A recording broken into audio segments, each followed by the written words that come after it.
अभी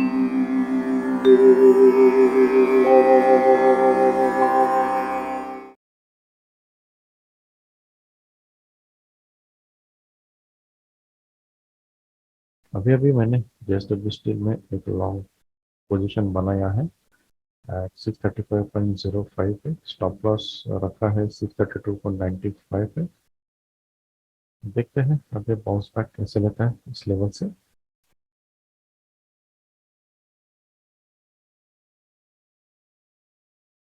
बहुत ही अच्छा बुलिश रिएक्शन ऑर्डर लेने के बाद। थोड़ा सा स्टॉप लॉस एरिया में रहा लेकिन विदाउट स्टॉप लॉस टेकिंग अभी ऊपर जा रहा है। बहुत ही अच्छा कैंडल। मैंने अपना टारगेट रखा है 643.60 पे, जो 1:4 रेशो है। और ये टारगेट आज के डे हाई के करीब है। कल भी यहाँ से रेजिस्टेंस लिया था, तो वही मेरा टारगेट रहेगा। देखते हैं टारगेट हिट होता है कि नहीं। बहुत ही बढ़िया प्राइस एक्शन। सेलर्स ने बहुत ट्राई किया यहाँ पे प्राइस नीचे लेके जाने का, लेकिन यहाँ पे जो बुल्स बैठे हैं, जो हमने स्टॉप लॉस आइडेंटिफाई किया है, उसके करीब वो जरूर लेके आए प्राइस, लेकिन ये ब्रेक नहीं कर पाए। तो हम कह सकते हैं कि जो बुल्स यहाँ बैठे हैं वो यहाँ वापस एक्टिव हो गए और उन्होंने बहुत ही अच्छी तरह से प्राइस ऊपर लेके जाने की भी कोशिश की है। अभी रेजिस्टेंस पे क्लोज होना बहुत ज़रूरी है, तभी मेरा टारगेट अचीव होगा और 643.60 का। देखते हैं क्या होता है। पेशेंस बहुत ज़रूरी है ट्रेडिंग में, और डरना बिल्कुल नहीं है। मेरा ऑर्डर यहाँ पे एग्जीक्यूट हुआ, ऊपर गया, फिर इतना नीचे आया, फिर भी मैं डरा नहीं, क्योंकि डरने से कुछ होगा नहीं। इधर आपको टारगेट मिलना चाहिए या तो स्टॉप लॉस लेके आप मार्केट से बाहर होना चाहिए, तभी आप अच्छी तरह से और फ्री माइंड से ट्रेडिंग कर सकते हो। डरना बिल्कुल नहीं है, बट इसके लिए आपको एंट्री एंड स्टॉप लॉस ढूंढना वो बहुत ज़रूरी है।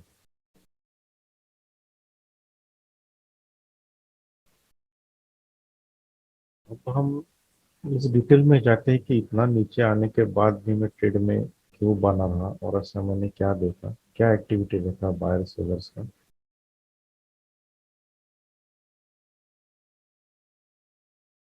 यहाँ हम देख सकते हैं कि ये बुलिश वॉल्यूम के बाद, मतलब ये कैंडल के बाद जब प्राइस ट्रेस कर रहा था, तो वॉल्यूम बिल्कुल ही कम हो गया था। मतलब सेलर्स शायद इंटरेस्टेड नहीं है सेलिंग करने के लिए यहाँ पे। ये जो कैंडल है, ये कैंडल में वॉल्यूम आया, लेकिन उसके बाद सेलर्स को फॉलो अप नहीं मिला क्योंकि वॉल्यूम कम हुआ। और जो मेरा एंट्री यहाँ ट्रिगर हुआ था, सेम जगह पे बुलिश वॉल्यूम आ गया ज्यादा प्रीवियस कैंडल से। मतलब यहाँ बुल्स एक्टिव है, तो डरने की जरूरत नहीं है। तो वापस प्राइस नीचे आने का कोशिश किया, वापस वॉल्यूम कम हुआ, और यहाँ पे वापस बुलिश वॉल्यूम इंक्रीज हुआ। आप देख सकते हो यहाँ एक ट्रेंडिंग जोन बना है बुल्स का। मतलब ये जगह प्रोटेक्टेड है। तो यहाँ प्राइस आने के बाद भी ऊपर क्यों चला गया, क्योंकि यहाँ पे बुल सेंटर है, यहाँ पे बुल सेंटर है। तो पूरी कोशिश करेंगे कि यहाँ से प्राइस नीचे ना जाए। इसकी वजह से मैं ट्रेड में बना रहा। तो उसका नतीजा ये है कि प्राइस ऊपर जा रहा है और वॉल्यूम भी आ रहा है, तो मेरा टारगेट होने का भी बहुत ज़्यादा चांसेस है। देखते हैं क्या होता है। बहुत ही बढ़िया मूव, जैसा हमने सोचा था वैसा ही हुआ है। जो रेजिस्टेंस ब्रेक करके ऑर्डर लेने के लिए ऊपर जा रहा है।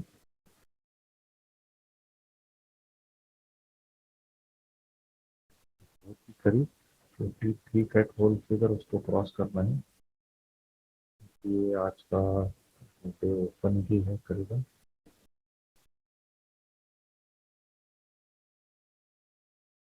क्रॉस तो हो चुका है लगता है, अपना टारगेट आ जाएगा। ओके, बहुत ही पेशेंस के साथ हमने ट्रेड को लिटरली पकड़ के रखा है यहाँ पे, और हमारा टारगेट अचीव हो चुका है।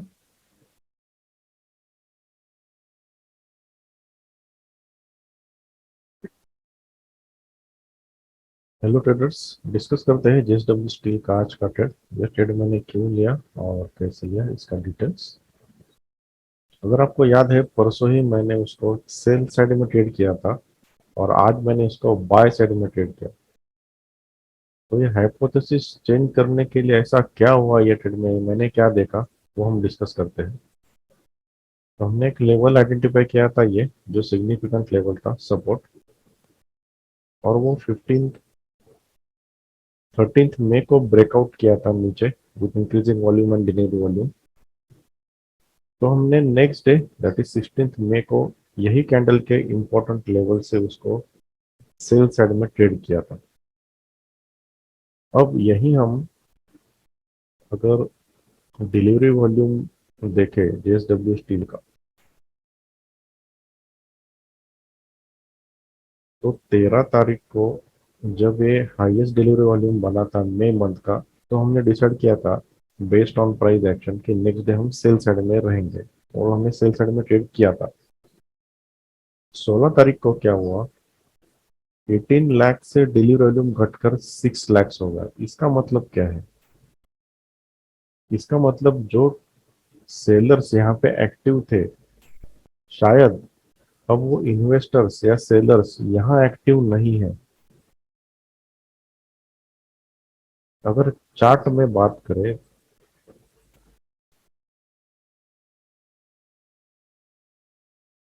तो इस दिन जो ब्रेकआउट हुआ था वॉल्यूम एंड डिलीवरी वॉल्यूम का, नेक्स्ट डे कम डिलीवरी वॉल्यूम के साथ ये प्राइस एक्शन हुआ है, और इसके नीचे प्राइस गया नहीं, इवन इसको टच भी नहीं किया है लो को।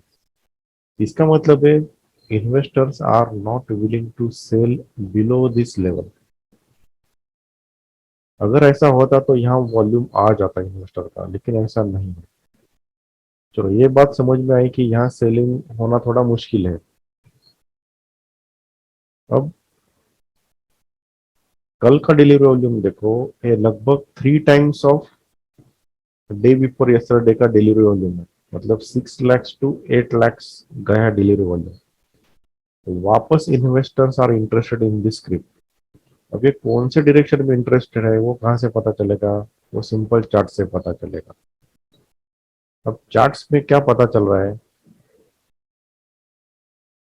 कि यहाँ जो वॉल्यूम कम हुआ था इन्वेस्टर्स का, यहाँ पे 3 टाइम्स बढ़ा है। और प्राइस एक्शन ने क्या बोला है? प्राइस एक्शन ने ये कैंडल का हाई भी ब्रेक किया है और ये कैंडल का हाई भी ब्रेक किया है। ये कैंडल सबसे इंपॉर्टेंट था क्योंकि इसमें पहली बार मई मंथ का डिलीवरी वॉल्यूम ब्रेकआउट मिला था। अगर with increasing volume and delivery volume ये कैंडल हाई के ऊपर अगर प्राइस क्लोज होता है, तो certainly this sellers are now got converted into buyers. ये हमें कंक्लूड कर सकते हैं। इसकी वजह से आज मेरा हाइपोथेसिस था ऑन बाय साइड। अब लेवल कहाँ से निकालेंगे? सिंपल मेथड है, लेवल प्रीवियस डे से निकालेंगे।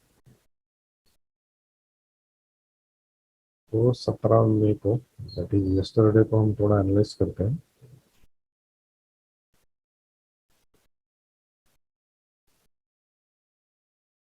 अगर हम ट्रेंड ड्रॉ करें, तो यहाँ से कुछ यहाँ गया, यहाँ गया, यहाँ से थोड़ा नीचे आया, और यहाँ से ऊपर गया।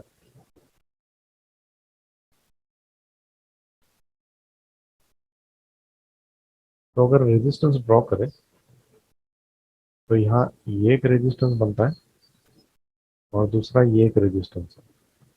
अब प्राइस ये दोनों रेजिस्टेंस के ऊपर क्लोज है, मतलब these resistance are got converted into support. Support कैसे कंफर्म होगा? आज के सुबह के प्रोजेक्शन से होगा ऑन 5 मिनट टाइम फ्रेम। यहाँ क्या समझ में आता है, प्राइस ऊपर ओपन हुआ मतलब स्ट्रांग ओपन हुआ, पहली बात। नीचे आने का कोशिश किया विथ इंक्रीजिंग वॉल्यूम, लेकिन यहाँ पे एग्जैक्टली इस लेवल पे ही सपोर्ट लिया, मतलब यहाँ से बुल सेंटर हुए हैं। वापस प्राइस ऊपर गया। अब ये कैंडल जब ऊपर था, यहाँ वो ग्रीन था, तभी मैंने ऑर्डर प्लेस किया था बाइंग का। कहाँ किया था? ये जो इंक्रीजिंग वॉल्यूम से सेलिंग एक्टिविटी हुआ है, ये कैंडल जब क्लोज है वो 35.10 है, इसके जस्ट 5 पैसा बिलो, 35.05, क्योंकि होल फिगर के 5 पैसा अब है। ये मेरा एंट्री था। स्टॉप लॉस कहाँ था? स्टॉप लॉस था ये कैंडल का लो, क्योंकि ये ऑलरेडी सपोर्ट था पिछले दिन का। विथ इंक्रीजिंग वॉल्यूम यही सपोर्ट पे एक्टिविटी हुआ, ब्रेक इनसाइड का मतलब ये कैंडल का लो, ये कैंडल ने ब्रेक किया और वापस अंदर जाके क्लोज हुआ, मतलब यहाँ पे बायर्स एक्टिवेटेड है। तो ये कैंडल का लो था 33.05, इसलिए मैंने ये जो होल फिगर था 33, उसके नीचे 32.95 पे मेरा स्टॉप लॉस लगाया। तो बहुत कोशिश किया प्राइस ने, लेकिन मेरा स्टॉप लॉस हिट नहीं कर पाया, और मेरा टारगेट था 1:4, जो ये डे हाई या कैंडल ओपन बोलो या यस्टरडे का मेजर रेजिस्टेंस बोलो, इसके करीब था। तो ये था hypothesis building and intraday price action reading for taking entry.